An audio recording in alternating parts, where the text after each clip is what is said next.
जय जगन्नाथ साଙ୍ଗ ମାନେ କାଲି ମୁଁ ପୁରୀ ଯାଇଥିଲି ଆଉ ସେଠି ଜଗନ୍ନାଥଙ୍କ ଦର୍ଶନ କଲି।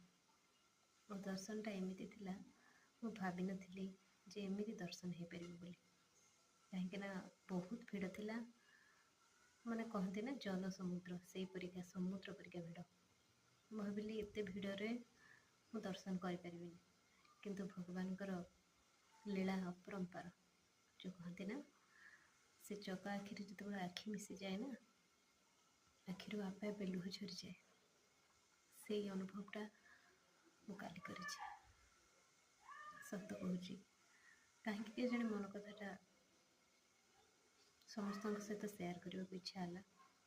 ସେ ଆଖି, ଏମିତି ମୁହଁ, ମାନେ ଆମେ ଦୁଃଖରେ କାନ୍ଦୁ, ଖୁସିରେ ବି ବେଳେବେଳେ ଆଖିରେ ଲୁହ ଝରି ଆସେ, କିନ୍ତୁ ମହାପ୍ରଭୁଙ୍କୁ ଦର୍ଶନ କଲାବେଳେ ଆଖିରୁ ଆପେ ଆପେ ଲୁହ ଝରିଯାଏ। ଆଉ ଏବେ କହିଲା ବେଳେ ବି ମୋ ଆଖି ଛଳ ଛଳ ହେଇଯାଉଛି। ଜୟ ଜଗନ୍ନାଥ। ସମସ୍ତଙ୍କୁ ଭଲରେ ରଖ।